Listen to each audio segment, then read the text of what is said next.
வாழ்க வையகம், வாழ்க வையகம், வாழ்க வளமுடன். இது கனடா ஸ்கை யோகா மன்றத்தின் வாராந்த சிறப்பு சிந்தனை உரை நிகழ்ச்சி.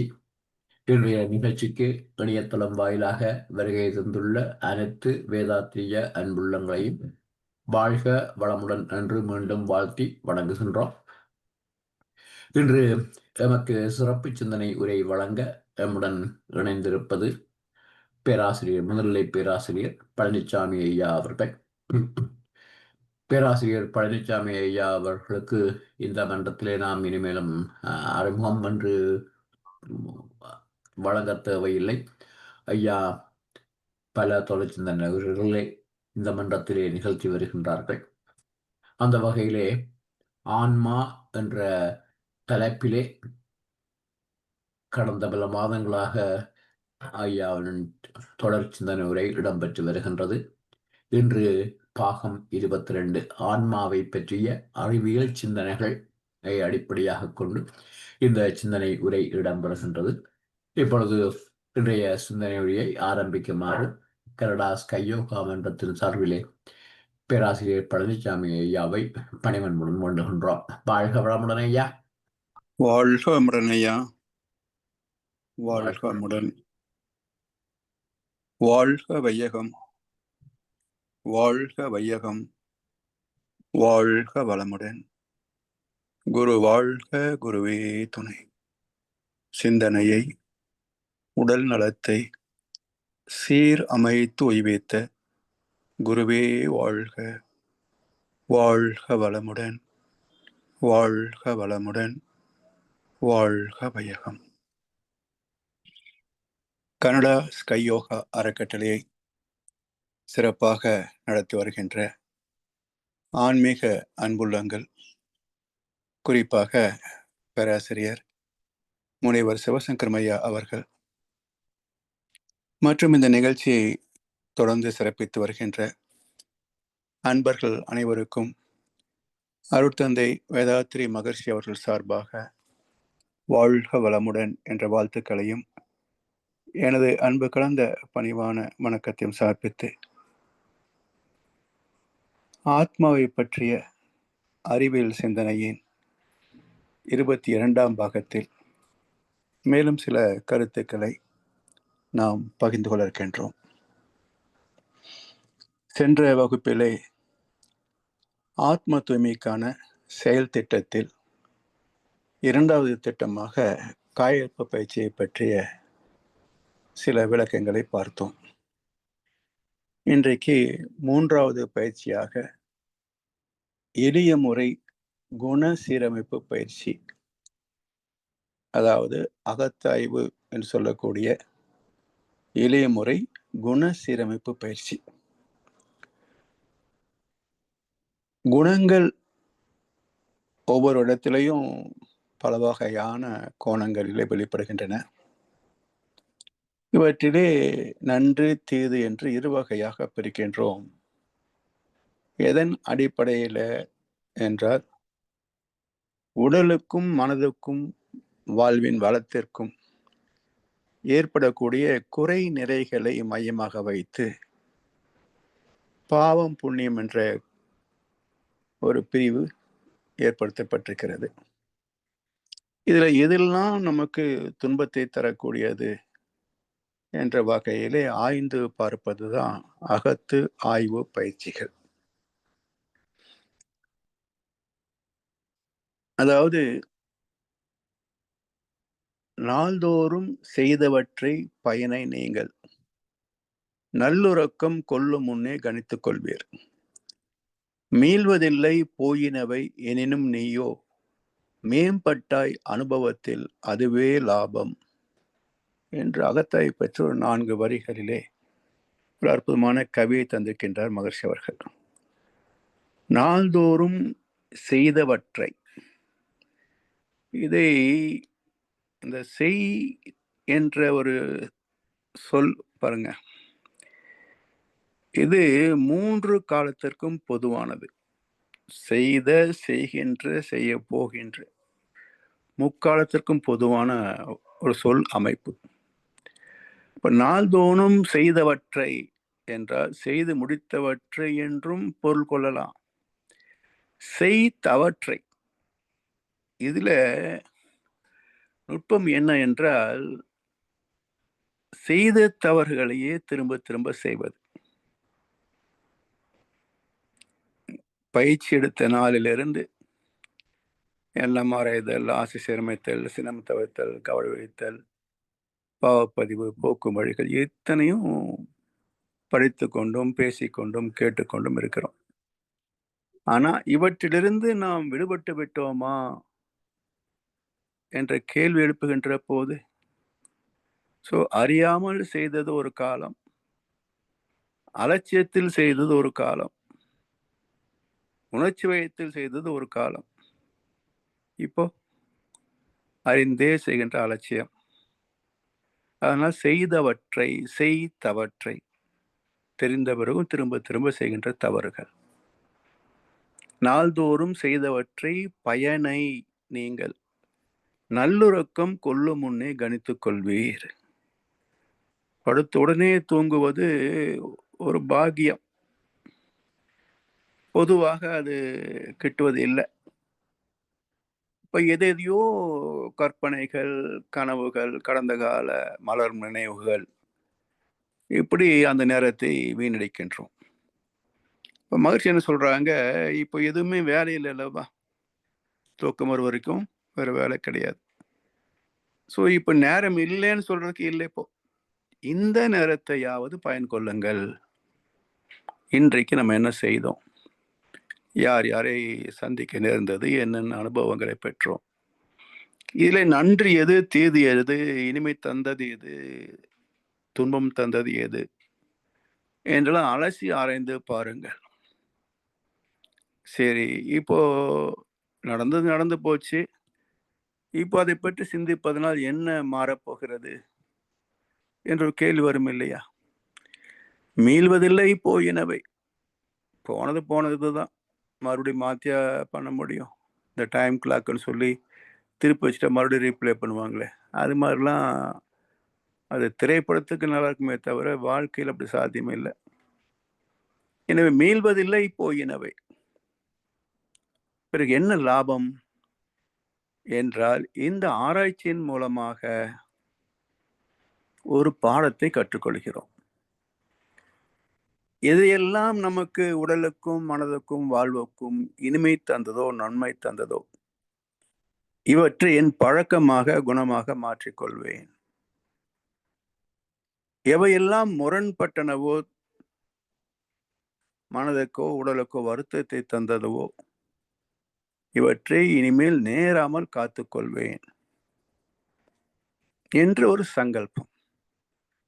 அப்ப இது நாளைய பொழுதை ஒரு எச்சரிக்கை உணர்வோடு நடத்துவதற்கு துணை செய்யும். எனவே மீள்வதில்லை போயினவை எனினும் நீயோ மேம்பட்டாய் அனுபவத்தில், அதுவே லாபம். அப்ப அனுபவம் எல்லோருக்கும் உண்டு. அனுபவம் இல்லாத ஜீவனோ மனிதனோ கிடையாது. ஆனா இந்த அனுபவத்தின் பயன்பாடு என்ன என்றால், சீர்தூக்கி பார்த்து நம்மை திருத்தி அமைத்துக் கொள்வது.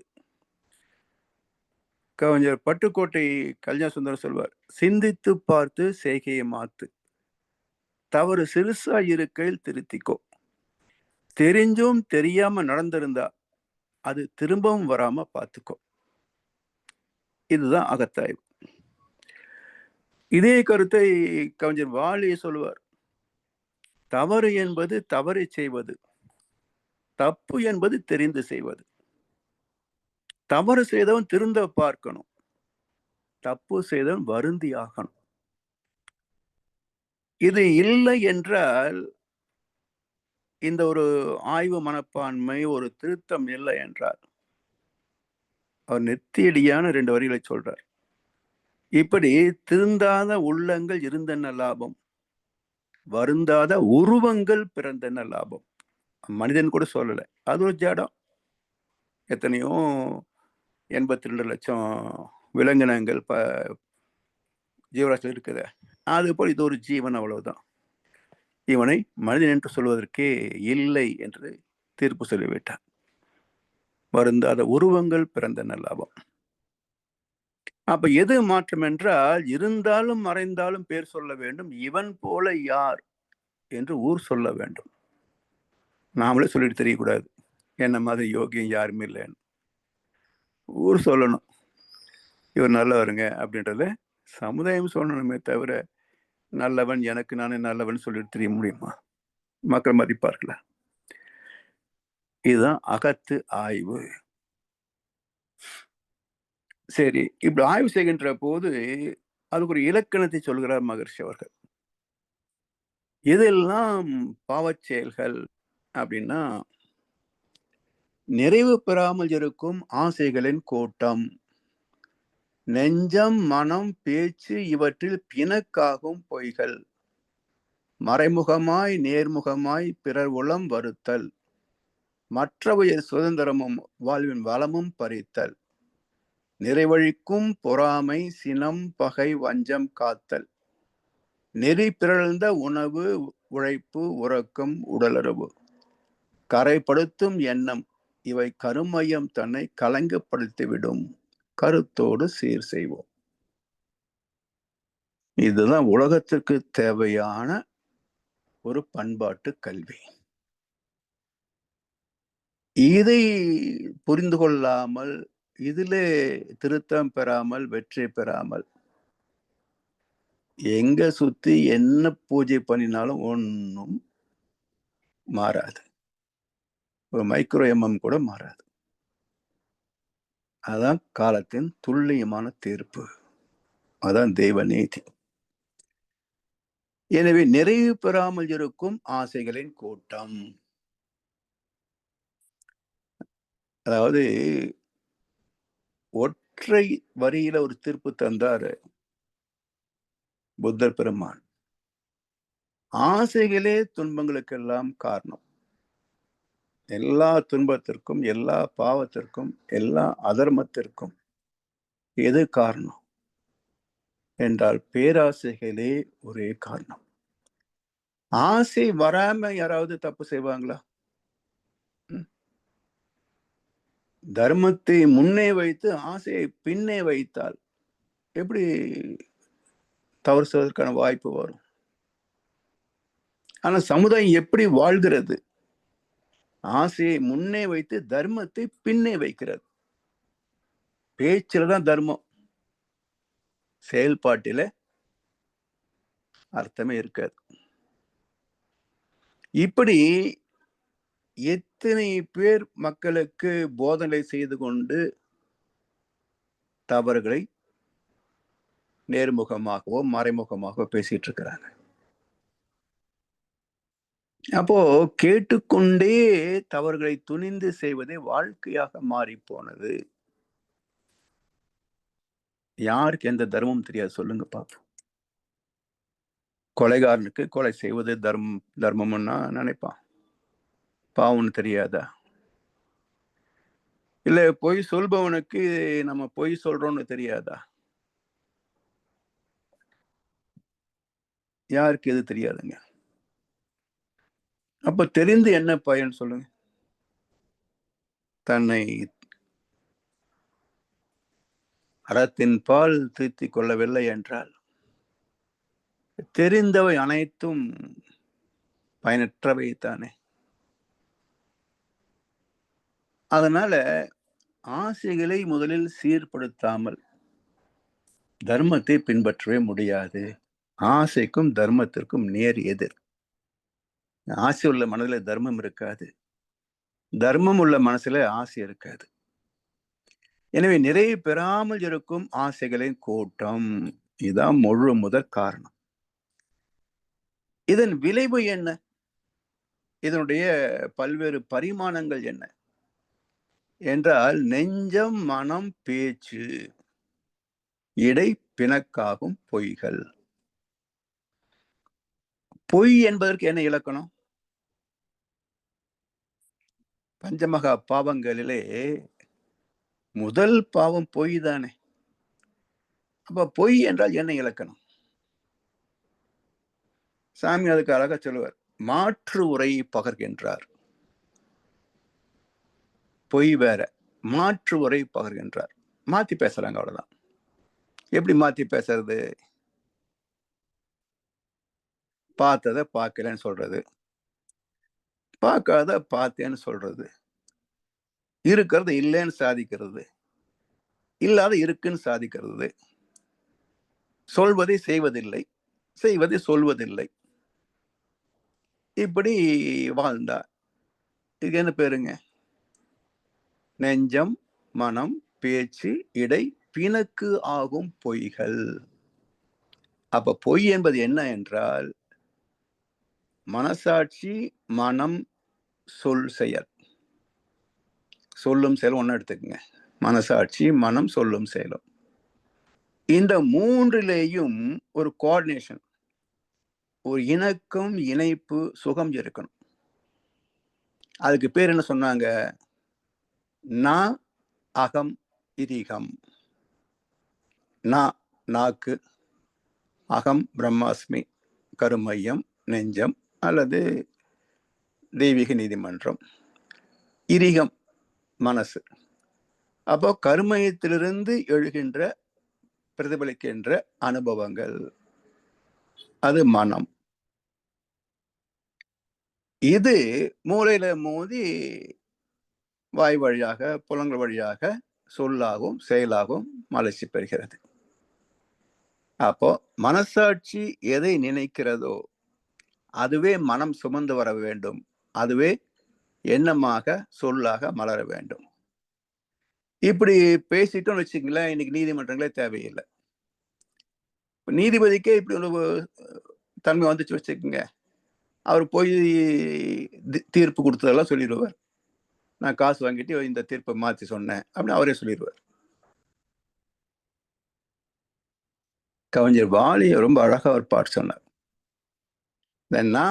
அகம் இரீகம், மூன்று சொற்களை இணைத்து பேசுகின்ற போது நாகரிகம் என்று வரும். இப்ப இன்னைக்கு எல்லாம் நாகரிக மக்கள் தான். எப்படி போட்டு கிழிஞ்சா அது அந்த காலம், கிழிச்சே போட்டுக்கிட்டா இந்த காலம். உடைகளை போட்டு கிழிஞ்சா அந்த காலம், கிழிச்சே போட்டுக்கிட்டா நாகரிக காலம். அப்ப இது வாலி சொல்றாரு, பொய்யான சில பேருக்கு இது நாகரிகம், புரியாத பல பேருக்கு இது நாகரிகம். முறையாக வாழ்வோருக்கு எது நாகரிகம்? பண்பாட்டின்படி, தர்மத்தின்படி, தேவ நீதியின்படி வாழ வேண்டும் என்று நினைக்கின்ற அல்லது வாழ விரும்புகின்ற அல்லது வாழ்கின்ற மக்களுக்கு எது நாகரிகம் என்றால், முன்னோர்கள் சொன்னார்கள், அது நாகரிகம். முன்னோர் என்ன சொன்னாரு? யார் அந்த முன்னோர் என்றால், வள்ளுவர் சொல்ற, பெயர் கண்டும் நஞ்சுண்டு அமைவர், நயத்தக்க நாகரிகம் வேண்டுபவர். கண்ணு முன்னாடி விஷத்தை ஊத்தி கொடுக்குறான் கப்புல. பொய் சொன்னா இது இப்படி இருக்கும், உண்மையைத்தான் சொல்லுவேன்னா இது குடிக்க வேண்டியிருக்கும். டீலா நோ டீலா. இப்போ நீதிபதிகள் வரைக்கும் டீல் அப்படின்றாங்க. எதுக்கு வம்பு? 100 கோடி தரணும், வாங்கிக்கிட்டு தீர்ப்பு எழுதி மாற்றி சொல்லிட்டு போக வேண்டியதுதானே. பொழைக்கிற வேலையை பார்ப்பையா, நீதி நேர்மையெல்லாம் பேசிக்கிட்டு என்று நீதித்துறையை நீதி விற்று கொண்டிருக்கிறது. ஆனா சாக்ரட்டிஸ் என்ன சொன்னாரு என்றால், இதை விட உயிர் எனக்கு இனிப்பில்லையா, பொய் சொல்வதை விட உயிரை விடுவது எனக்கு சுகமானதுன்றார். பெயர் கண்டும் நஞ்சுண்டு அமைவர், நயத்தக்க நாகரிகம் வேண்டுபவர். இத முன்னோர்கள் சொன்ன நாகரிகம். இப்ப இருக்கிற நாகரிகம் எல்லாம் உடல் சார்ந்த நாகரிகம். பண்பாடு சிதைந்து போனதுக்கு மறுபெயர், ஒரு கௌரவ பெயர் நாகரிகம். பண்பாட்டை சிதைத்துவிட்டு அதுக்கு ஒரு கௌரவ பெயர் வைத்தால் நாகரிகம். அதாவது இம்ப்ரூவ்மெண்ட் ஃபார் பெட்டர்மெண்ட். மாற்றம் நிலையானது, தேவையானது. அந்த மாற்றம் எதை நோக்கி இருக்கணும்? நேற்றை விட இன்றைக்கு அறம் சார்ந்து வாழ வேண்டும். இன்றை விட நாளைக்கு இன்னும் சற்று மேன்மை பெற வேண்டும். இந்த வளர்ச்சி தான் மனித நேயமே தவிர, பரிணாம நீதியே தவிர, போன தலைமுறைக்கு இந்த தலைமுறை என்னத்த சொல்ல அப்படின்னா, இது என்ன வளர்ச்சியா என்ன? நேற்றைக்கு கூட ஒரு அன்பர்கிட்ட பேசிட்டு இருக்கும்போது சொல்றார், ஒரு நடுத்தர வயது தான். இன்றைய சமுதாயத்தில் நல்லவர்களை பார்ப்பது அரிது. ஒருவேளை நல்லவர்கள் இருந்தால் அவர்கள் திருமணம் செய்யாமல் இருப்பது மிக நல்லது. ஏன்னா இந்த நல்லவனுக்கு தகுந்த ஒரு நல்லவளை அல்லது இந்த நல்லவனுக்கு தகுந்த ஒரு நல்லவனை தேர்ந்தெடுப்பது அவ்வளவு எளிதல்ல. அப்ப ஏதோ ஒன்று சிக்கிக்கிட்டா வாழ்க்கை நாசமா போகும். அதை விட better not to get married என்று நேற்றைக்கு ஒரு அன்பர் பேசுறார். ஸோ அந்த அளவுக்கு இன்றைக்கு சமுதாயம் கலாச்சாரத்தை சீர்திருக்கிறது. இதுக்கு பேர் நாகரிகமா? எனவே நெஞ்சம் மனம் பேச்சு இடை பிணக்காகும் பொய்கள், மறைமுகமாய் நேர்முகமாய் பிறர் உளம் வருத்துதல்.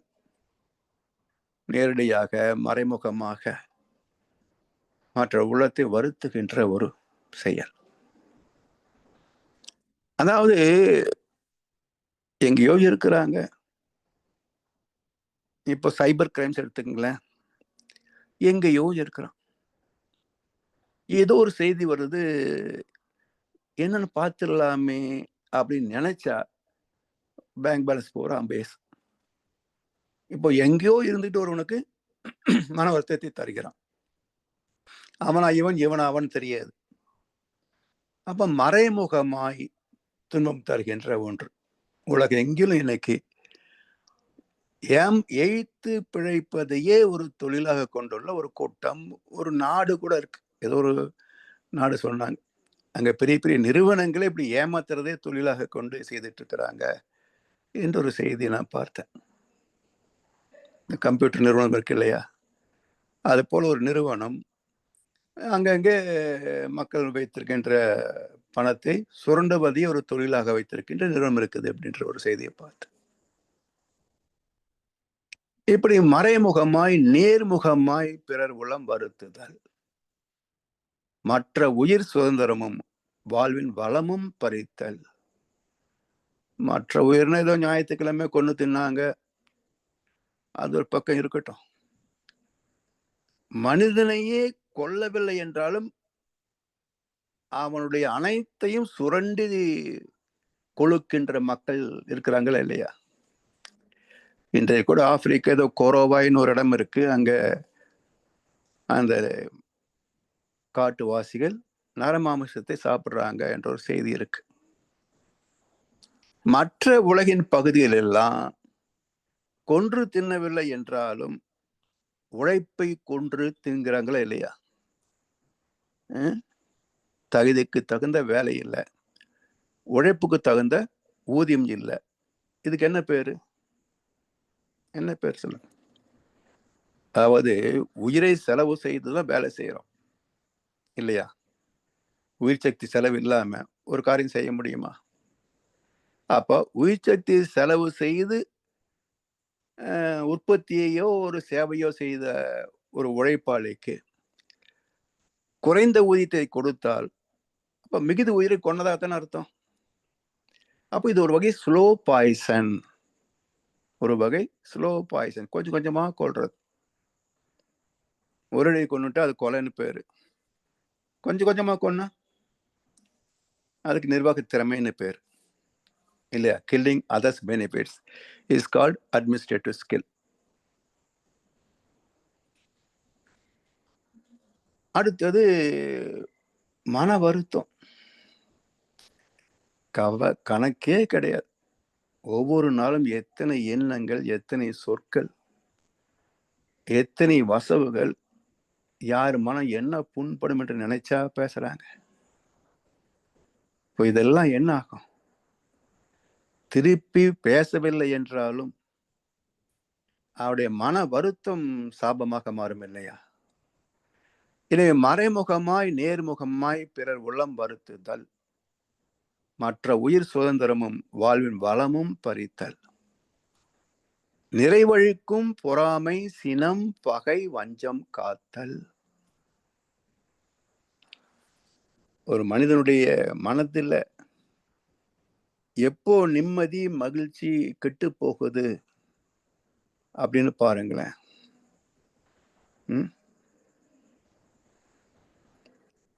பொறாமை. அதாவது எல்லாம் நமக்கே வேணும், நானே எப்பவும் ஆண்டுகிட்டு இருக்கணும், மற்றவங்க எல்லாம் எனக்கு கீழே கூலி வேலை செஞ்சா போதும், போஸ்ட் விட்டுனா போதும், ஜே போட்டா போதும், நாங்களே எப்போ ஆண்டுகிட்டு இருப்போம். இப்படி ஒரு பட்டா எழுதப்பட்டிருக்கிறதாக அவங்க நினைச்சுக்கிறான். அப்ப சந்தர்ப்ப வசத்தால் ஒரு முறை ஒரு பதவிக்கு வந்தவன் சந்ததி தொடராக தானே அதை வகிக்க வேண்டும் நினைப்பது இயற்கைக்கு பொருந்தாதது என்று கூட தெரியுது இல்லையா? அப்போ பொறாமைப்பட்ட நெஞ்சத்துல பாவங்கள் எப்படி வரிசையா வரும் என்று வள்ளுவர் சொல்றார். அழுக்காறு, அவா, வெகுளி, இன்னா சொல், இந்நான்கும் இழுக்கா என்றது அறம். தெய்வ நீதி என்ன சொல்லுகிறது என்றால், பொறாமை அது வந்துவிட்டால் பேராசை, அது தடைப்பட்டால் சினம், அது வெளிப்பட்டால் தவறான வார்த்தைகள். அழுக்காறு, அவா, வெகுளி, இன்னாச்சொல், இந்நான்கும் இழுக்கா என்றது அறம். எனவே நிறைவழிக்கும் பொறாமை, சினம், பகை, வஞ்சம் காத்தல். நெறி பிறழ்ந்த உணவு, உழைப்பு, உறக்கம், உடல் உறவு. அதாவது மனித வாழ்க்கையே இதில் தானே அடங்கியிருக்கு. உணவு, உழைப்பு, உறக்கம், தாம்பத்தியம், எண்ணம். 5க்கு மேல என்ன செய்ய முடியும் சொல்லுங்க? இதுக்குள்ள தான் வாழ்க்கையே இருக்கு. இதுலயே தான் எல்லா சிக்கலும் இருக்கு, நல்லதும் இருக்கு. பசி ஒரு துன்பம் தானே, அதை நீக்குகின்ற புண்ணியம் உணவு தானே. ஆனா இதே உணவு இடம் மாறினா, அதாவது நல்லது செஞ்சாலும் பாவம் வரும்பாங்க, நல்லது செஞ்சாலும் பாவம் வரும், கெட்ட செஞ்சாலும் புண்ணியம் வரும்பாங்க. அது என்ன வித்தியாசமான ஒரு முரண்பாடான கருத்தா இருக்குன்னு பாத்தீங்கன்னா, கண்ணாசு ஒரு பாட்டுல சொல்வார், பாலென அழுவோர்க்கு பால் தருவோம், பசும் கூழ் என குடிப்போருக்கு சோறிடுவோம். இப்ப பால் என அழுவங்க யாரு? குழந்தைகள். இப்ப அந்த குழந்தைக்கு சோறு கொடுத்தா சிரிக்குமா? சிரிக்காது. இப்போ நெல் நீக்காம, உமி நீக்காம நெல் அப்படியே கொடுத்தா அதுவும் சோறு தான். ஆனா உள்ள போனா கிழிச்சிரும், குடல் எல்லாம் கிழிச்சிரும், உயிரே போயிடும். இப்போ சோறு தான் போட்டான், உயிர் போயிடுச்சு இல்லை? அது போல மந்திரி வீட்டுல கொள்ளையடிச்சான், நாட்டு மக்களுக்கெல்லாம் பங்கு கொடுத்துட்டான். இது கெட்டதுதான், ஆனா எல்லாருக்கும் நல்லது கிடைச்சது இல்லையா? அதனாலதான் தர்மத்துக்கும் அதர்மத்திற்கும் இலக்கணம் உண்டு. இதெல்லாம் பிரிச்சு பிரிச்செல்லாம் தர்மம் பேச முடியாது. தனக்கோ பிறருக்கோ தற்காலத்திலேயோ பிற்காலத்திலேயோ உடலுக்கோ மனதுக்கோ நன்மை தருவது அனைத்துமே அறம், தர்மம் என்று சொல்லிட்டார். எனவே அளவு முறை மீறுகின்ற போது, மாறுகின்ற போது விளைவுகள் மாறும். அதான் நெறி பிறழ்ந்த உணவு, உழைப்பு, உறக்கம், தாம்பத்தியம், கரைப்படுத்தும் எண்ணம், இவை கருமையம் தன்னை கலங்கப்படுத்திவிடும். இந்த ஆத்மாவை, கருமையத்தை அது குப்பை தொட்டியா மாத்திரும். அப்புறம் எல்லாம் சந்தனமா மணக்கும், சாக்கடையா தான் நாரும். அப்புறம் எண்ணமே சரியில்லை சரியில்லைன்னா போட்டது அப்படி, அப்புறம் வரத்தானே செய்யும் நாத்தம். அதனால் கருத்தோடு சீர் செய்வோம். கருத்து முதல்ல எண்ணம் வேணும், திருத்திக்கணுன்ற எண்ணம் வேணும். அதாவது நல்லதை பார்க்கின்ற போது, கேட்கின்ற போது, படிக்கின்ற போது இது போல் நாமும் செய்யணும்னு நினைக்கிறோம். அதாவது பொதுவா பாருங்களேன், இப்போ ஏன் இவ்வளவு தொடர்ந்து சொத்துக்களை குவித்து கொண்டே போறாங்க? இவங்க நிறைவே வராதா? என்ன பண்ண போறாங்க அப்படின்னா, அவர்களுக்குள் ஒரு போட்டி வந்துடுது. ஹை லெவல் பீப்புள் சொல்றான் பாருங்க, அவங்களுக்குள்ள ஒரு ரேங்க் வந்துடுது. அப்போ ஆணவம் தானே, நான் ஜெயிச்சாகணும்ன்றது. அப்ப என்ன பண்றாங்க, அவனை விட நான் பெரிய பணக்காரன் ஆகணும். அது எப்படி கிடைக்கும்? அவனை கொல்லு, இவனை கொல்லு, அவனை அடி, இவனை அடி, அங்க கொள்ளடி, இங்க கொள்ளடி, அடி, எனக்கு அது அளந்தால் போதும் என்ற வெறி. இப்படி அவங்களுக்குள்ளே ஒரு போட்டி வந்துடுறதுனாலதான் இங்க எவ்வளவு திருடி சம்பாதித்தாலும் அவங்களுக்கு நிறைவே வருவது இல்லை. தொடர்ந்து பாவ சம்பளத்திலேயே மூழ்கி கிடக்கிறாங்க. அதனால் கருத்தோடு முதல்ல எண்ணம் வேணும். வச்சுக்கிட்டு என்ன பண்ண போறோம்? போகும்போது என்ன கூடவா அனுப்ப போறாங்க? விட்டுட்டு தான் போக வேண்டியிருக்கு. விட்டுட்டு போனா நம்ம சந்ததி தான் அனுபவிப்பாங்க. ஐடி வராது, ரேடு வராது, இடி வராதுன்னு ஏதாவது நிச்சயம் உண்டா என்ன? இல்லை இவன் சாக மாட்டான்னு ஏதாவது நிச்சயம் உண்டா? சொந்தமா சார்ட்டர் ஃபிளைட்ல போ. இப்போ எங்கேயோ ஆந்திர ஒரு முதலமைச்சர் போகும்போது அந்த ஹெலிகாப்டர் திடீர்னு அவுட் ஆஃப் ஆர்டர் ஆகி விழுந்து செத்து போகலையா? அது இவனுக்கு வராது என்ன நிச்சயமா என்ன? அப்போ இருப்பது பொய், போவது மெய் என்று எண்ணி நெஞ்சே ஒருத்தருக்கும் தீங்கதனை நினையாதே. இதான் நீதி.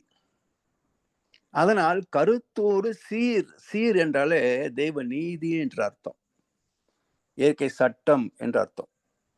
அப்ப கருத்தோடு சீர் செய்வோம் என்றால் அந்த தெய்வ நீதியோடு இணைந்து வாழக்கூடிய வகையில என்னை கொஞ்சம் கொஞ்சமா மாற்றிக்கொண்டே வருவேன்.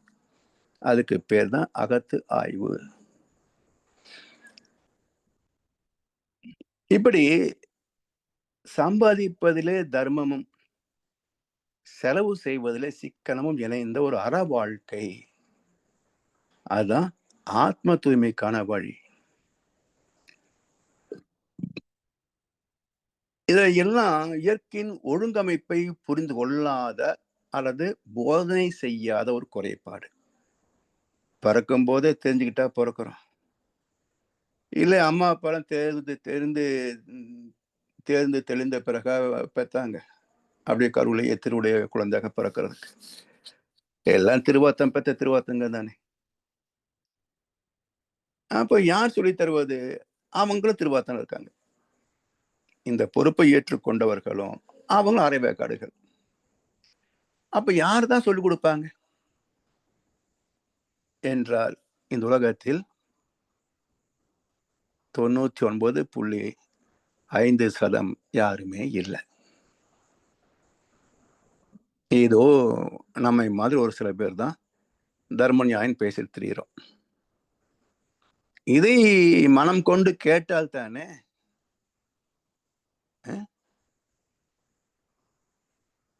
கேட்கறதுக்கு மனசு இல்லை. இது ஒரு வெட்டி வேலை நினைக்கிறாங்க மக்கள். அவ்வளவு ஏன் மன்றத்துக்கு வர்றவங்களே சில பேர் தவம் முடிஞ்சோடனே கிளம்பிடுவாங்க. அதுக்கு பிறகு சொல்லக்கூடிய தத்துவ விளக்கத்தை கேட்க மாட்டாங்க. அது வேண்டியதில்லை, நம்ம தவம் செஞ்சா போதும் என்று நினைக்கிறாங்க. தத்துவம் இல்லாத தவம் அரக்க தவமாகும். அது நல்லதை செய்ய விடாது, கெட்டதை வலுவாக செய்ய வைக்கும். ஒரு திருடன் தவம் பண்ணினா இன்னும் எவ்வளவு நுட்பமா திருடலாம்னு சொல்லி கொடுக்கும் தவம். ஒரு திருடன் தவம் பண்ணினா இன்னும் எவ்வளவு நுட்பமா திருடலாம் என்று சொல்லிக் கொடுக்கும் தவம். நல்லவன் தவம் பண்ணினா இன்னும் எப்படி நன்மை செய்யலாம் என்று சொல்லிக் கொடுக்கும் தவம். அதனால் நல்லது கெட்டதுக்கு தத்துவம் வேண்டும், மாற்றம் பெறுவதற்கு அகத்தாய் பயிற்சி வேண்டும். அதனால்தான் கிளைக்கும் தனக்கும் அக்கேடியில் முதல்வன் விளைக்கும் தவம் அறமே துணையாமே. ரெண்டு கண்கள் மாதிரி. தவமும் தத்துவ விளக்கமும் இரு கண்கள் போல. அப்ப என்ன செய்யும்? விழியிரண்டு இருந்த போதும் பார்வை ஒன்றுதான். இந்த ரெண்டும் சேர்ந்தாலும் வாழ்க்கை என்ன? தெய்வநீதியோடு இணைந்து வாழச் செய்யும். அதனால் இந்த இயற்கையை பற்றிய தெய்வநீதியை பற்றிய ஒரு பாடம், பண்பாடு கற்றுக் கொடுப்பதிலே சமுதாயத்திலே அக்கறை உண்டு. ஆட்சியாளர்களுக்கு அதுல பொறுப்பு உண்டு. சும்மா என்னென்னவோ பேர் வச்சுக்கிட்டு மக்களை ஏமாற்றி கொண்டு இது வேண்டாம், அது வேண்டாம், இதுதான் நல்லது, அதுதான் நல்லதுன்னு சொல்றவன் யாருன்னா படிக்காதவன். சரி, படிக்காதவன் இருந்தாலும் பரவாயில்ல, காமராஜர் மாதிரி இருந்தால் நல்லதுன்னு நினைப்பாங்க. இது படிக்காத திருட்டு பசங்க. இவன் எப்படி நல்ல படிப்பு பத்தி யோசிக்க முடியும்? இப்படி இயற்கை என்றாலே இறைவனின் ஆதிக்க களம் என்று அர்த்தம். அதாவது இந்த பூமியுடைய வளம் பார்த்தீங்கன்னா ஒரு காலத்துல குறைவா இருந்தது. இன்னைக்கு 820க்கும் மேல கோடி மக்கள் வாழ்கிறோம். எல்லாரும் இயற்கை வளங்களை பகிர்ந்து வாழ்கிறோம். ஆனா ஒவ்வொரு மனிதனையும் கூப்பிட்டு உனக்கு எவ்வளவு வேணும்னு கேட்டீங்க அப்படின்னா அவன் சொல்ற கணக்குக்கு இந்த பூமியே பத்தாது. ஆசைக்கு ஒரு அளவில்லை, அகிலமெல்லாம் கட்டி ஆளினும் கடல் மீதிலே ஆணை செலுத்துவே நினைவர். அழகேச நிகராக அம்பெண் வைத்த போதும் ரசவாத வித்தைக்கு அலைந்திடுவர். So sky லிமிட்ன்றோம். சொத்து வெளிதான். சொத்து வெளிக்கும் எல்லை இல்லை, இவனோட ஆசைக்கும் எல்லை இல்லை. அப்போ 820 கோடி மக்களுக்கும் அதிகமான மக்களுக்கு போதுமான வளத்தை தருகின்ற இந்த பூமி ஒரு மனிதனின் ஆசைக்கே போதவில்லை என்றால் இறைவன் என்ன செய்வான்? சொல்லுங்க. ஒன்று கும்பிட்டாலும் இறைவன் எப்படி கொடுப்பான்னு சொல்லுங்க. அதனால் இந்த பொருள், புகழ், செல்வாக்கு இப்படி இதுல சிக்கியே சீடுகின்ற ஒரு மனித இனம். சந்ததம் மூவாசை சகதில் உழன்றனை, சமரச சன்மார்க்க நெறிதனை மறந்தனை, அந்தகன் வரும்போது அவனில் யார் துணை, ஆகையினால் இன்றே அருமறை பரவிய சரவண பவ குகனை சிந்தனை செய் மனமே என்றாரு கவிஞரும் சினிமா துறையில ஒருத்தர். கவிஞர் சொல்ல முடியாது, கேடி சந்தானம் ஒருத்தர். எனவே அந்தகன் வரும்போது அவனில் யார் துணை? எவன் வரும்போது உயிர் போற போது யாரை கூட்டிட்டு போக முடியும், எதை எடுத்துக்கிட்டு போக முடியும்? அதனால இன்னைக்கே கொஞ்சம் பாவ புண்ணியத்தை பத்தி கொஞ்சம் தெரிஞ்சுக்கப்பா என்று அர்த்தம். இப்படி பல தலைமுறைகளாக தெய்வ நீதி என்ற இயற்கை சட்டத்திற்கு முரண்பட்ட உணவு, உழைப்பு, உறக்கம், தாம்பத்தியம், எண்ணம் எல்லாம் கருமையத்தை அதுக்கு என்ன பேர் வச்சாலும் குறைவுதான். அவ்வளவு களங்கத்தை, குப்பைகளை சேர்த்து வைக்கிறது இந்த சமுதாயம். இதுல வாழ்கின்ற மக்கள் எப்படி நல்ல எண்ணத்தை நினைக்க முடியும்? எனவே இந்த எல்லா பேய் பிசாசாக இந்த பூமியில் காந்த களமே கலங்கப்பட்டு கிடக்கிறது. சாமி சொல்லுவாங்க, பூமியின் வான்காந்தம் என்பது வாழ்ந்து மறைந்த மக்களின் அனுபவ தொகுப்பு என்பார். டாக்டர் ப்ரூஸ் ஹெரால்ட் லிப்டன் என்ன சொல்றாரு?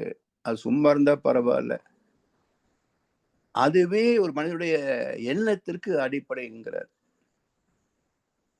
அது அவர் விஞ்ஞானி இருந்தாலும் இந்த கருத்து சரியான கருத்து அல்ல. சோ மகரிஷி என்ன சொல்றாங்க? நம்மிடத்துல தோன்றுகிறது, உடனே அந்த வான்காந்த பதிவுகள் இந்த எண்ணத்திற்கு வலு சேர்க்கிறது. ஒரு ஆசை வருது, உடனே அதை முடிச்சிடணும், அனுபவிக்கணும்னு வேகம் வருது இல்லையா? அப்ப ஆசைப்பட்டது என் மனது, வலு சேர்த்தது வான்காந்த களம். இப்படி கோபம், பொறாமை, வெறுப்பு எதை நினைச்சு பாருங்க, அப்படியே வலு சேர்த்துட்டே போகும். காரணம் என்ன? இதே நிலையை நீங்க ஒரு ஏகாந்தமான இடத்துக்கு போய் பாருங்களேன். ஒரு காடு, மலை, அப்படியே கடல், நடுக்கடலுக்கு போய் பாருங்களேன். இந்த தாக்கம் இருப்பது இல்லை. ஒரு நிறைய ஒரு கிராமத்துக்கு போய் பாருங்க, ஒரு விவசாயி வீட்டுக்கு போய் பாருங்க. ஒன்றும் இல்லாத போதும் போதும்ப்பா, நிம்மதியா இருக்கேன்னு தோணும். ஒரே ஒரு மலை பகுதிக்கு போய் பாருங்க, மனசுக்கு ஒரு நிம்மதியா இருக்கும். அப்ப இந்த சமவெளி பகுதியில தான் எல்லா சிக்கலும் பிரச்சனையும் அதிகமா இருக்குன்றவரிடம். அப்போ ஒவ்வொரு இடத்திலேயும் ஒரு காந்த களம் அமைகிறது. அப்போ இன்றைக்கு கோவில்களே ஆசைகளின் கூடாரமாகி விட்டன. எத்தனை பேர் போறாங்க, அத்தனை பேர் ஒவ்வொருத்தரும் ஒரு டிமாண்ட் லிஸ்ட் வச்சிருப்பான். எனக்கு இதெல்லாம் வேண்டும் ஆண்டவான்னு சொல்லி ஒவ்வொருத்தரும் ஒரு ஆசை பட்டியல் வச்சிருப்பாங்க. அப்போ ஒவ்வொரு மனசுல ஒரு 10 ஆசைகள், அப்படி ஒரு 1000 பேர் இருக்கிற இடத்துல எத்தனை 1000 ஆசைகள் ஆச்சுங்க. இதுக்கு மத்தியில போய் நாம கும்பிட்டா ஞானம் வருமா, ஆசை வருமா? என்ன வரும்? சோ என்ன அழைக்காம இருக்கிறதோ அந்த ஃப்ரீக்வன்சி தான் இருக்கும். அதனால்தான் கோயில் போற ஒவ்வொரு பக்தனும் ஒரு ஆசை கிழங்காகத்தான் இருக்கிறானே தவிர யாருக்கும் நிறைமனம் என்பதே கிடையாது. இப்படி பல தலைமுறைகளாக சேர்த்து கொண்ட களங்கங்கள், இவற்றெல்லாம் கருத்தோடு சீர் செய்யவில்லை என்றால், அறத்தின்படி வாழ்க்கையை திருத்திக் கொள்ளவில்லை என்றால், நோய்களும் பிரச்சனைகளும் நிச்சயமாக வந்தே தீரும்.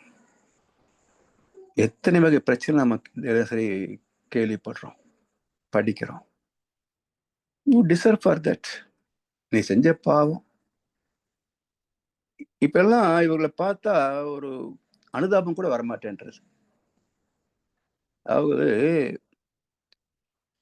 வள்ளுவர் என்ன சொல்றாருன்னா,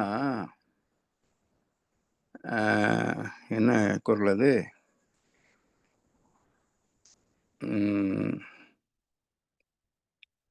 அபியினும் வாழினும் ஏன் அப்படின்னு வரும். அதாவது சொல் புத்தி, சுய புத்தி ரெண்டும் இல்லைன்னா நம்ம இருந்தா என்ன, செத்தா என்ன அப்படின்ற கருத்துல அந்த குறள் வரும். செவியின் சுவையுணரா வாய் உணர்வின் மாக்கல், அபியினும் வாழினும் ஏன். ஒரு நல்ல நீதி போதனை இருக்கு. இதை கேட்பதை விட ருசிய தின்னு கண்டதை பார்த்து பேசி செத்து போறதையே சுகமா நினைச்சா இப்படிப்பட்ட ஜென்மங்கள் இருந்தா என்ன, செத்தா என்னன்னு வள்ளுவர் கேட்கிறாருப்பா, நான் சொல்லல, வள்ளுவர் கேட்கிறார். அப்போ இந்த இலக்கணத்தை வச்சு பாத்தீங்கன்னா இந்த 820 கோடியில எத்தனை பேர் கொல்லலாம்? இயற்கை முடிவு செய்யும். இப்படி வாழ்க்கை அவலமாக போனதுக்கு இதெல்லாம் காரணம். சரி, இதை தெரிந்த பிறகு அடுத்தது என்ன? தெரிஞ்சா செய்ய முடியுதா? முடியல. ஏன் முடியல? மனசுக்கு வைராக்கியம் பத்தல. அப்போ பாரதியார் என்ன சொல்றாரு? எண்ணிய முடிதல் வேண்டும். நம்ம என்ன நினைக்கிறோமோ அது நடந்தா தானே சந்தோஷம், சுகம், வெற்றி, நிறைவு எல்லாமே.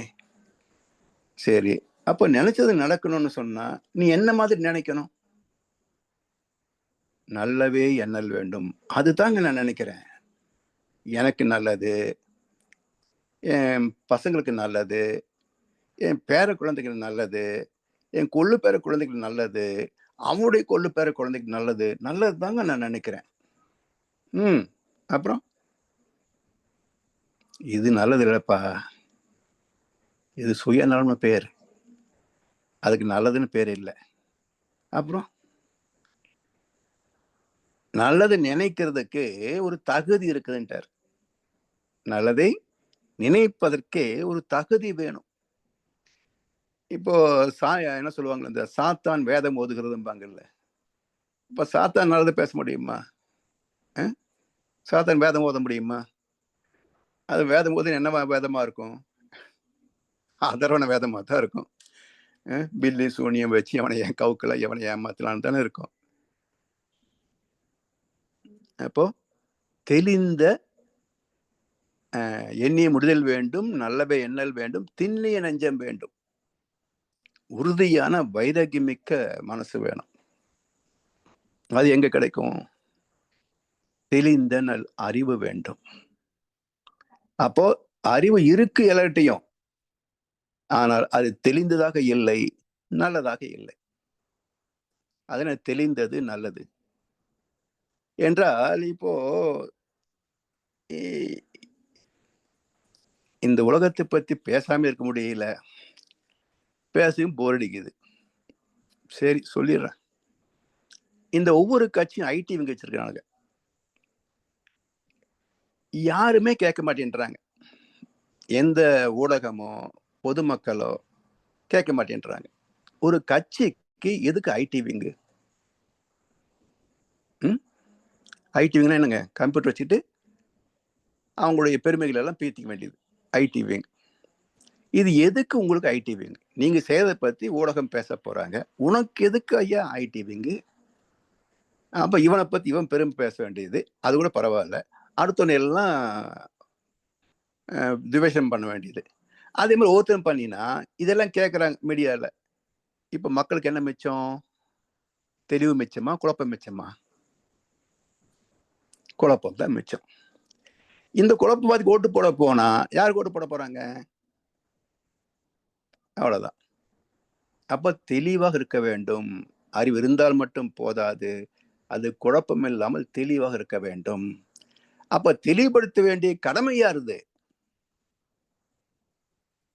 முதல்ல தாய் தந்தை, பிறகு கல்வி நிறுவனங்கள், பள்ளி கல்லூரிகள், பிறகு சமுதாயம், பிறகு அரசியல், மதம், எல்லாம் தான் நம்ம ஒழுக்கத்தை போதிக்கணும்.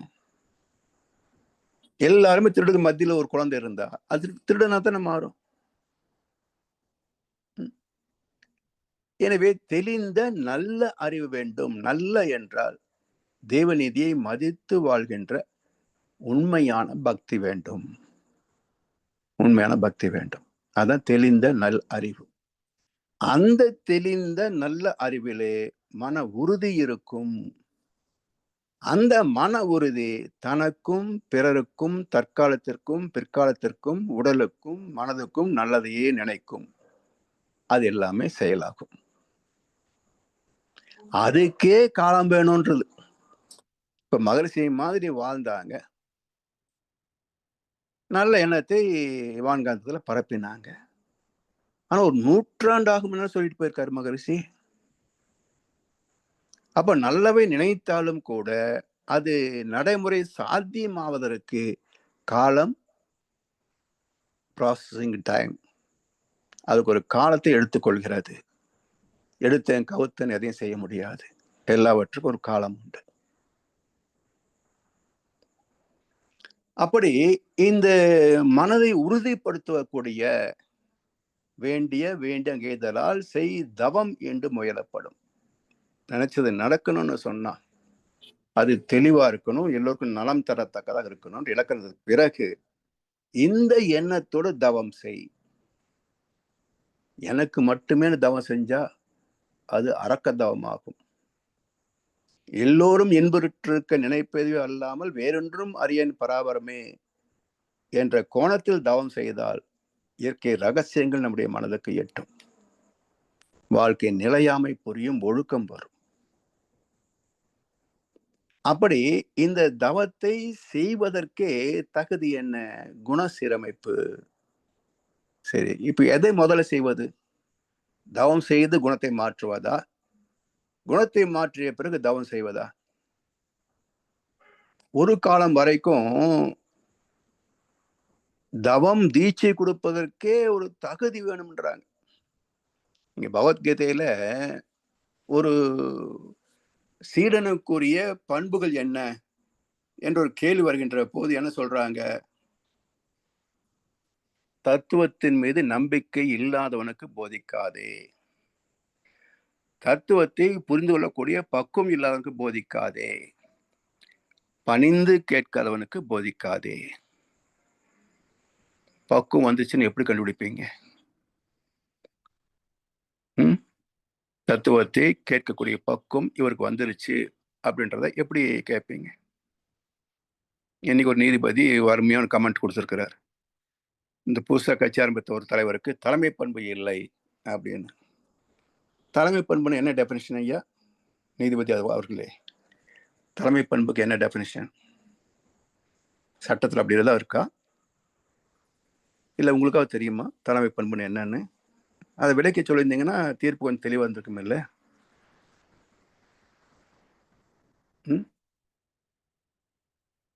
ஸோ எதையாவது சொல்ல வேண்டியது. இந்த நாட்டின் இறையாண்மை என்பாங்க பாருங்க, அது என்ன இறையாண்மை? எது எடுத்தாலும் நாட்டின் இறையாண்மை பாதுகாப்பேன் அப்படின்னு உறுதிமொழி எடுப்பாங்க மந்திரிகள் எல்லாம். அது என்ன இறையாண்மை? இறை பெண்மை இல்லையா? அர்த்தம் புரியாத உறுதிமொழிகள், அர்த்தமில்லாத வாழ்க்கை, அர்த்தமில்லாத திட்டங்கள், அர்த்தமில்லாத அதிகாரிகள். இவங்களெல்லாம் முதல்ல பயிற்சி கொடுக்கணும். தவம் கொடுத்து தத்துவ விளக்கத்தை கொடுத்து தினசரி காலையில கம்பல்சரி 1 மணி நேரம் உட்கார்ந்து தவம் பண்ணு, தத்துவ விளக்கம் கேளு, அதுக்கப்புறம் தான் நீ ஆபீஸ்க்கே சீட்டுக்கே போகணுன்ற. அப்படி ஒரு உறுதியான ஒரு சர்வாதிகாரத்தை அமல்படுத்தினால் அல்லாது இந்தியா திருத்தவே முடியாதுங்க. எப்படிப்பட்ட அரசாங்கம் அமைந்தாலும் இந்த திட்டு பசங்களை எல்லாம் திருத்தவே முடியாது. All corrupted, 99% corrupted. எனவே இந்த தவமும் தத்துவ விளக்கமும், தவம் செய்ய செய்ய தத்துவம் புரியும், தத்துவம் புரிய புரிய தவம் நல்லா வரும். இது முடிச்சுட்டு அது கிடையாது, ரெண்டுமே இணைப்பாதைகள். ரயில்வே தண்டவாளம் மாதிரி அது 2 இருக்கணும். வண்டியோட சக்கரங்கள் 2 மட்டும் வேண்டும். அந்த 2இல் ஒன்று சிறியதென்றால் எந்த வண்டி ஓடும்? ஸோ தவமும் தத்துவ விளக்கமும் சமமா இருக்கணும். அப்பதான் வாழ்க்கை சக்கரம் சுமூகமாக ஓடும். அப்படி இந்த தியானத்திற்கு மகர்ஷியை எளிமைப்படுத்தினார். ஒரு காலகட்டத்தில எல்லாம் தவமே அவங்களால கண்டுபிடிக்க முடியல.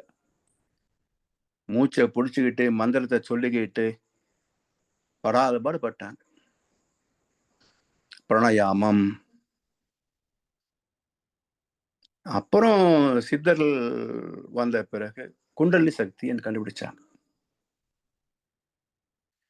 அதன் பிறகு மகர்ஷி வந்த இந்த காலகட்டத்துல தான் அது தேர்ச்சி பெற்ற ஆசிரியர்கள் தீட்சை கொடுத்து இன்னொரு மாணவனை கை தூக்கி விடலாம் என்று எளிமைப்படுத்தி எளிய முறை குண்டலினி யோக தீட்சை முறை கொடுத்தாங்க.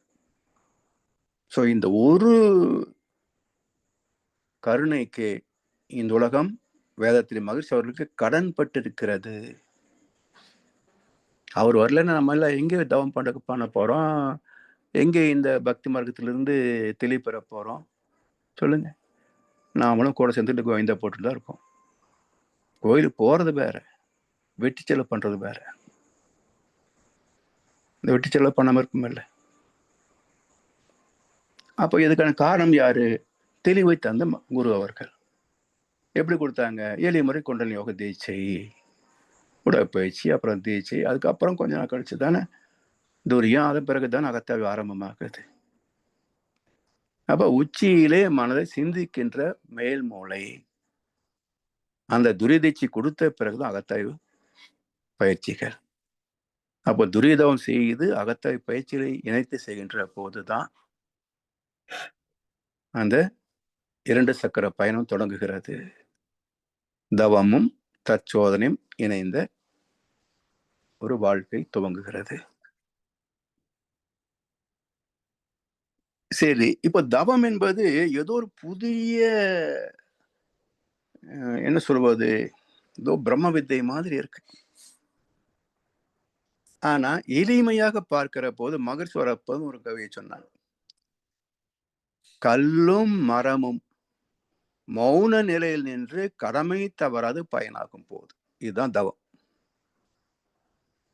கல்லும் மரமும் மௌன நிலையில் நின்று கடமை தவறாது பயனாகும் போது. இப்ப மனிதனை தவிர எல்லா ஜீவராசிகளும் தவத்தில் தான் வாழ்கின்றன, தவத்தோடு தான் வாழ்கின்றன. தவம் இல்லாத இடமே இல்லை என்றார். அதாவது பட்டினத்தார் கவியில சொல்வார், எனதென்ற பொருள் ஏது, எனதென்ற செயல் ஏது, நீ அல்லால் உலகம் ஏது மா தவமே என்பார். மா தவனே அல்ல, மா தவமே. அப்ப இந்த உலகமே தவத்தில் தான் இயங்கிக் கொண்டிருக்கிறது, எல்லா ஜீவர்களும் தவத்தில் தான் வாழ்ந்து கொண்டிருக்கிறது. ஒரே ஒரு விதிவிலக்கு, ஒரே ஒரு விதிவிலக்கு இந்த மனிதன் மட்டுமே. ஏன் என்றால் விலங்கின பதிவை நீக்க வேண்டிய 6ஆம் அறிவு அந்த குறுக்கு புத்திய குறுக்கு வழியிலேயே செலுத்தி விட்டது. இப்போ அந்த பிறர் வளம் பறித்தல், இன்னொரு உயிரை கொள்ளுதல் என்ற அந்த விலங்கின தன்மையிலே இந்த 6வது அறிவை செலுத்தி விட்டால் 40 பேர் என்ன 4000 பேரை கொண்டாலும் நான் மந்திரியானா போதும் தான் நினைப்பான். எத்தனை பேர் கொள்வது என்பதெல்லாம் அவனுக்கு இலக்கே கிடையாது, அதை பத்தி யோசிக்கவும் மாட்டான்.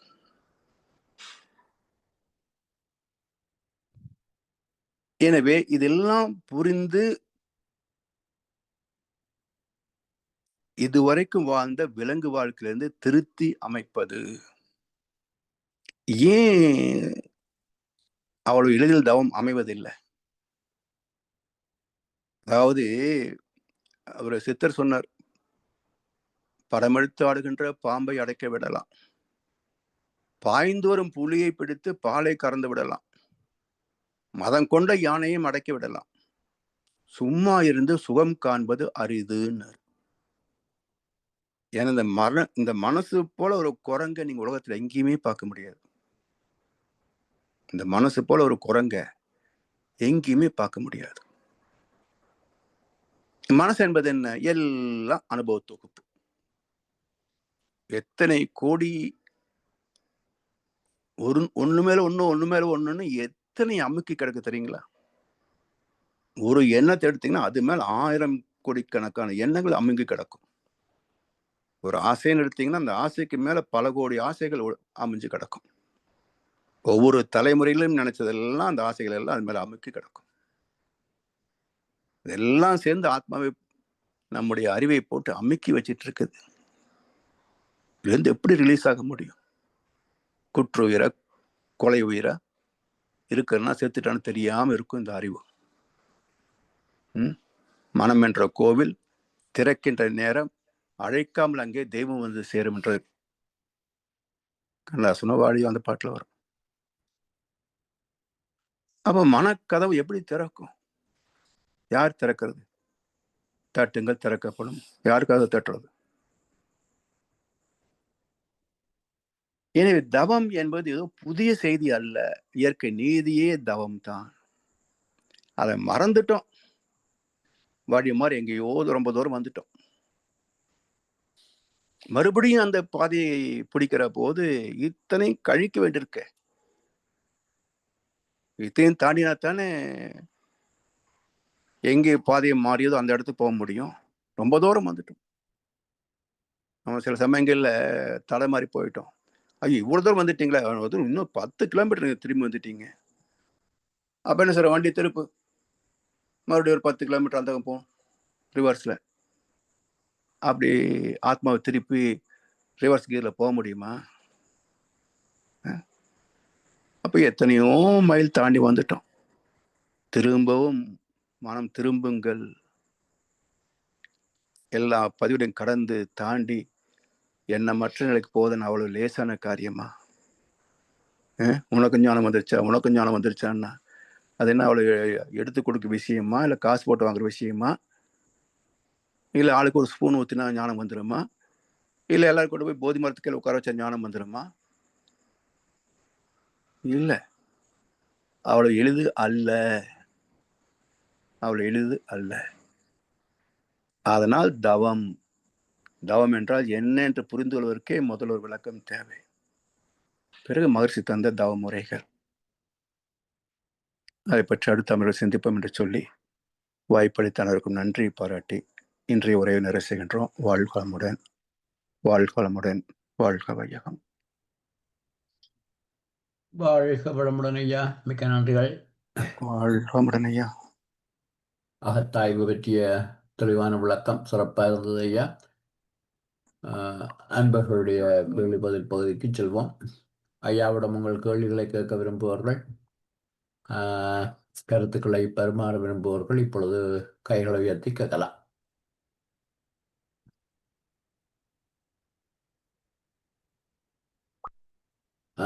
பூபாலன் கேளுங்க ஐயா, அன்மியூட் பண்ணிட்டு. வாழ்க வளமுடன் ஐயா. வாழ்க வளமுடன் ஐயா, சொல்லுங்க ஐயா. இப்போ வந்து இந்த மாதிரி மகரிஷியோட பேச்சு அதெல்லாம் கேட்குறப்போ நம்ம உருவ வழிபாடுல இருந்து இறைநிலை, அதனோட ஆதி தொடக்கம், அந்த மாதிரி ஒரு புரிதல் நமக்குள்ள ஒரு அளவான புரிதல் கிடைக்கிறப்போ, இப்ப நீங்க சொல்றப்ப கூட பொலிட்டிஷியன், மக்கள், அதை பத்தின ஒரு குமுறல் இதெல்லாம் நம்ம கேட்கறோம். நீங்க பேசுறப்ப எங்களுக்கு கேட்குது. இது மாதிரி பல விஷயங்கள் எனக்குள்ள இருந்தது. ஓகேங்களா? சுத்தி வர இருக்கிறவங்க எல்லாருமே மோசம், நம்ம அளவுக்கு நல்ல எண்ணமா இல்லை, உயர்ந்த எண்ணமா இல்லை, அப்படி பல எண்ணங்கள் பிரச்சனை எல்லாம் எனக்கு இருந்துச்சு. கடைசியில நான் இந்த பாதையில வந்து ஒரு புரிதல் தேடுறப்போ எப்படி வருதுன்னா, எல்லாமே நான் வந்து இப்போ ஒரு ஒரு ஒரு ஒரு தனி மனுஷனா பார்க்காம, அது ஒரு சொல்றதுக்கு தப்பா நினைச்சுக்கூடாது. நான் ஒரு இப்ப ஃப்ரெண்ட்ஸ் கிட்ட பேசுறப்போ பேசின வார்த்தை சொல்றேன். நான் ஒவ்வொரு மனுஷனையும் ஒரு ஜந்து, அது ஒரு கான்சியஸ், அதனோட அவேர்னஸ் அப்படியே பார்க்கறப்போ, அவங்கள அப்படியே நம்ம ஏத்துக்கிறோம். புரியுதுங்களா? அவங்க மேல குறை சொல்ல அதுக்கு அதனோட ஏன்னா இப்ப நான், நீங்க எல்லாருமே இயற்கையினோட வெளிப்பாடு. இப்ப இயற்கையின் வெளிப்பாடுல வந்து ஒரு உயிர் நானு. அப்போ அதுக்குள்ள கருமைய தொடர்புன்னு சொல்லிட்டு நமக்கு எங்கிருந்து வருது, எந்த லிங்க் வருது, தொடர்ந்து போனா அது போயிட்டே இருக்குது. இது வந்து நம்ம பாக்குற சேர சோழ பாண்டியனோ இல்ல வந்து ரோம பேரரசோ இல்ல அதையும் தாண்டி போகுதுங்கிற மாதிரி ஒரு புரிதல் கிடைக்கிறப்போ, இப்ப கூட இருக்கிறவங்கள இப்ப நீங்க எனக்கு 1000 தப்பு செஞ்சாலே நான் வந்து ஒரு சமயத்துல ஸ்லிப் ஆகணும்னே திரும்ப உடனே நான் சுதாரிச்சுக்கிறேன். சரி, ஓகே, அது ஒரு ஜந்து, அது ஒரு பிரெயின், அதனோட கருமைய தொடர்பு, அதனோட அவேர்னஸ், அதனோட கான்சியஸ்னஸ் இப்படி வேலை செய்யுது. அதுக்கு நம்ம வந்து ஆஹா, இப்படி என் ஃப்ரெண்டு பண்ணிட்டாருன்னு அப்படியே எடுத்து பேச முடியாது. அது தனி உயிரா பாக்குறப்ப, அதனோட தொடர்புகளை பாக்குறப்ப அது அப்படி வேலை செய்யுது. அதுக்கு ஒண்ணும் பண்ண முடியாது. அதை தவறா புரிஞ்சுக்கிறேன். அது எனக்கு தவறு செய்யற மாதிரி நான் நினைச்சுக்கிறேன். அது என்னோட வெளிப்பாடு. புரியுதுங்களா? அப்படிங்கிற மாதிரி ஒரு புரிதல் வந்து எல்லாத்தையுமே குறை சொல்ல முடியாத ஒரு பக்குவம் வர்றப்போ, பழைய ஒரு மூட நம்பிக்கையில சொல்ற ஒரு விஷயமா பார்த்த ஒரு விஷயம், எல்லாம் விதிப்படி அப்படின்னு சொல்றது கடைசியில வந்து நிக்குது. ஆமா, புரியுதுங்களா? நம்ம ஏதோ பிஹெச்டி பண்ணி புரிஞ்சுக்கிட்டு ஏத்துக்கிற பக்குவத்தை வளர்த்தன்னு நினைச்சு வர்றப்போ, அது எந்த இடத்துல சிம்பிளா வந்து நிக்குதுன்னா, எல்லாம் விதிப்படிங்க நடக்கிறதா நடக்கும் அப்படிங்கிற அப்படி போயிட்டு அமைதியா போராடுறது போகுது. ஆமா. இது சரியான புரிதலா? எப்படி? எனக்கு புரியல. இல்ல, புரிதல் ஒரு வகையில வந்து தன் நிலையில ஒரு நிம்மதியான வாழ்க்கைக்கு இந்த புரிதல் அவசியம். ஆமா. ஏன்னா இல்லைன்னா ஒன்றா தீவிரவாதியா மாறுவோம், இல்லைன்னா பைத்தியமா மாறிடுவோம். கரெக்ட்டுங்க. இளைஞனா இருந்தால் தீவிரவாதி, வயதுகனா இருந்தா பைத்தியக்காரன் ஆயிடுவோம். அப்ப இந்த புரிதல் அவசியம். ஒன்றும் பண்ண முடியாது, ஏத்துக்குவோம். அதே சமயத்துல இப்படியே விட்டுட்டு போனா யாருதான் மணி கட்டுவாங்க? அப்ப சொல்லுவோம், கேட்டா கேட்கட்டும், கேட்கலன்னா போகட்டும். கேட்கறத பத்தி எங்களுக்கு கவலைப்பட தேவையில்லை. கவலைப்பட வேண்டியது, சொல்வது என் கடமை, அவ்வளவுதான். நம்ம வந்து விரக்தி நிலைக்கு போக தேவையில்லை. சொல்ல வேண்டிய கடமை செய்வோம். இதுவும் இயற்கையோட வெளிப்பாடு. இது என்னோட அவேர்னஸ் இப்படி வேலை செய்யுது, அதை செய்யறோம், முடிச்சுக்கிறோம், அவ்வளவுதான். அதுக்காக என்ன வருத்திக்க வேண்டிய அவசியம் இல்லை. அவசியம் இல்லை, எதிர்பார்க்கவும் கூடாது. நம்ம சொல்றோம், அவங்கள மாறணும், கேட்கணும், நம்ம சொல்லாம இருக்கணுங்கிறதும் அவசியம் இல்லை. நமக்கு தெரிஞ்ச அவேர்னஸ்ல நம்ம பேசவும் செய்யலாம். அதை ஏத்துக்கிறது அடுத்தவங்களோட இது. அது வந்து இயற்கை அதை தானா வழிநடத்தி கொண்டு வருகிறதுல விட்டுட்டு நாங்க மன நிம்மதியோட போக வேண்டியது. ஆமா. அதே சமயத்துல எத்தனை தடவை சொல்றதுன்னு கணக்கு இருக்குல்ல. திரும்ப திரும்ப சொல்லக்கூடாது. இப்போ ஒருத்தர் வந்து அவங்களுடைய கான்செப்ட்ல ஸ்திரமா நிக்கிறேன்னு வச்சுக்கோங்க, ஒரு தடவைக்கு மேல பேசக்கூடாது. சில பேர் கொஞ்சம் யோசிக்கிற மாதிரி இருந்தா வச்சுக்கோங்க, இன்னொரு முறை சொல்லலாம். அதுலயும் வந்து இல்ல என்னுடைய கான்செப்ட் தான் சரின்னு வந்துட்டேன் வச்சுங்களேன், சரி உன் வழியை நீ செல்க. ஓகே ஓகே யாரு எனக்கு கொஞ்சம் கைடன்ஸ் கொடுங்கய்யா அப்படின்ற கேட்குறாங்களோ அவர்களுக்கு பயிற்சிகையெல்லாம் கொடுத்து முழுசா பேசி அவங்களுடைய விளக்கங்கள்லாம் பேசி அவங்க என்ன கைட் பண்ணுமோ அது பண்ணிடுவோம். இப்படி பேசிட்டு இருக்கிறப்போ என் ஃப்ரெண்ட் என்கிட்ட கேட்டாரு, நீ சொல்றது தப்பா இருக்கு, அப்படி பார்த்தா எதுவுமே தவறு இல்லை, எல்லாம் சரிங்கிற இடத்துக்கு போனா எப்படி? அதைத்தான் அப்படியே தான் வந்துடும். நான் சொன்னேன், எதுவுமே தவறு இல்லை, எல்லாம் சரிங்கிறது உண்மைதான். ஆனா வந்து இது வந்து நமக்கு புரிஞ்சது. இப்ப வந்து ஒரு திருட்டு வந்து தவறுங்கிறது நம்மளோட புரிதல். ஓகேங்களா? அதை நான் செய்ய மாட்டேன். ஆனா திருட்ட செஞ்சவன ஒரு குற்றவாளியா பார்க்க வேண்டிய அவசியம் எனக்கு இல்லை. ஏன்னா அவனோட அவேர்னஸ், அந்த ஜந்து, அந்த பிரெயின், அதனோட கான்சியஸ் அப்படி வேலை செஞ்சுச்சு, என்ன பாவமா?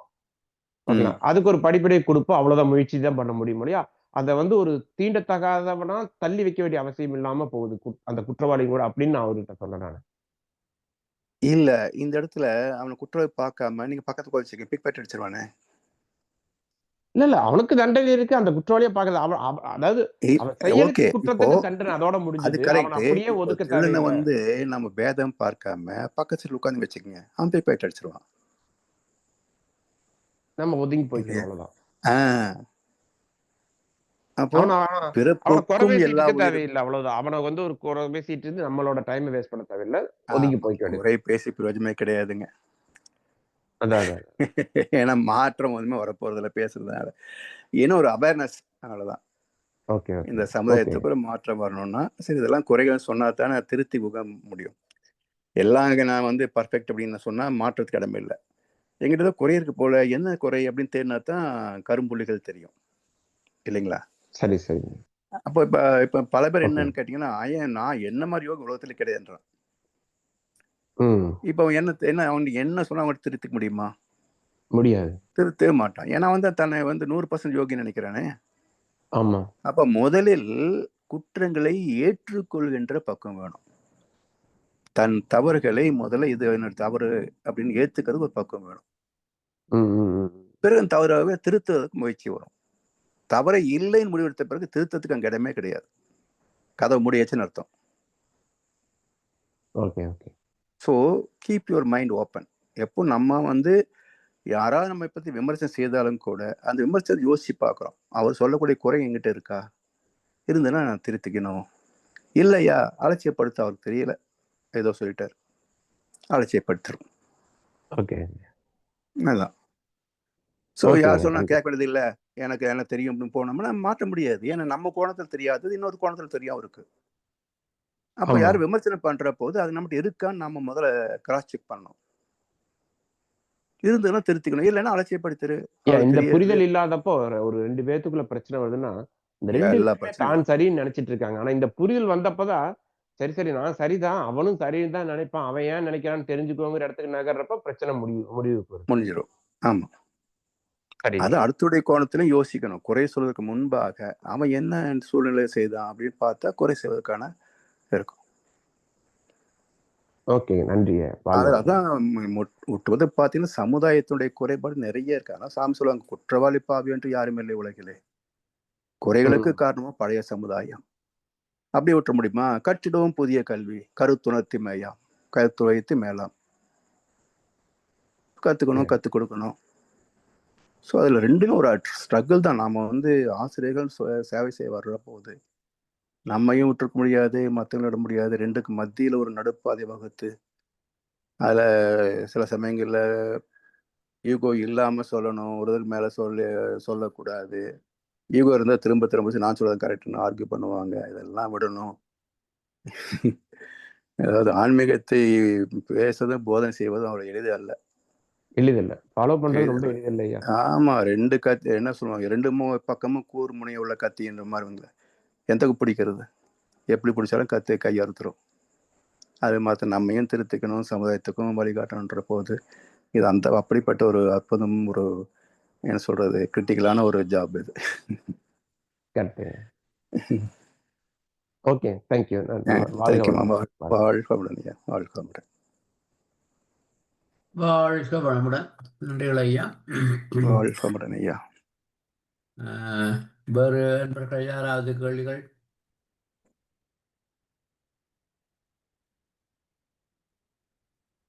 வேறு கேள்விகள் இல்லையா? எனவே நாங்கள் இல்லைங்கய்யா. ஓகே, நிறைய செய்தலாம். நிறைவு செய்து கொள்வோம். ஓகே. இதுவரை நேரமும் ஆன்மா சிறப்பு சிந்தனைகளில் பாகம் 22 மிகச் சிறப்பாக நமக்கு நடத்தி தந்த முதுநிலை பேராசிரியர் பழனிசாமி ஐயாவுக்கு நமது நன்றிகளை தெரிவிப்பதோடு ஐயாவுக்கு எல்லோருமாக சேர்ந்து ஒரு வாழ்த்து தெரிவிப்போம். முதுநிலை பேராசிரியர் பழனிசாமி ஐயா வாழ்க வளமுடன். வளமுடன். அவரது உடல் நலம், மனவளம், பொருளாதார வளம், வாழ்க வளமுடன். வளம். அவர்தம் அன்பு குடும்பம், வாழ்க வளமுடன். வளமுடன். அவரது வேதாத்திரிய தொண்டு, வாழ்க வளமுடன்.